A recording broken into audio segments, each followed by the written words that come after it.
ನಮಸ್ಕಾರ. ನಾನು ನಿಮ್ಮ ಪ್ರೀತಿಯ ಇವತ್ತು ನಾನು ಕರ್ನಾಟಕ ರಾಜ್ಯದ ಬೆಳಗಾವಿ ಜಿಲ್ಲೆಯ ಯಲಗಟ್ಟಿ ತಾಲೂಕಿನ ಕಡಬಿ ಗ್ರಾಮಕ್ಕೆ ಬಿಟ್ಟಿದ್ದೇನೆ.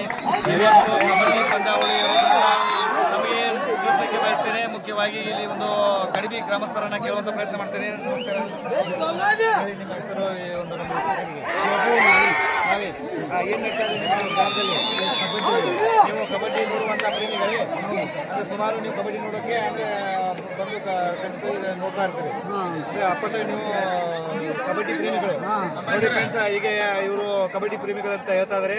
ಸೊ ನಿಮಗೆ ತೋರಿಸುವಂತ ಪ್ರಯತ್ನ ಮಾಡ್ತಾ ಇದ್ದೀನಿ. ಈಗಾಗಲೇ ಒಂದು ಭರ್ಜರಿಯಾಗಿ ನಿಲ್ತಾ ಇದೆ ಒಂದು ಕಬಡ್ಡಿ. ನೇರವಾಗಿ ನಾನು ತೋರಿಸುವಂತ ಪ್ರಯತ್ನ ಮಾಡ್ತಾ ಇದ್ದೀನಿ. ಭರ್ಜರಿಯಾಗಿ ಕಬಡ್ಡಿ ಒಂದು ಸ್ಪರ್ಧಾರಿಗಳು ಕ್ರೀಡಾಪಟುಗಳು ಕಬಡ್ಡಿಯನ್ನು ಆಡ್ತಾ ಇದ್ದಾರೆ. ಸುತ್ತಮುತ್ತಲು ತುಂಬಾ ಕ್ರೀಡಾ ಅಭಿಮಾನಿಗಳು ಕಬಡ್ಡಿಯ ಒಂದು ಪ್ರೇಮಿಗಳು ಬಂದು ನೋಡ್ತಾ ಇದ್ದಾರೆ ಈ ಒಂದು ಪಂದ್ಯಾವಳಿಯನ್ನ.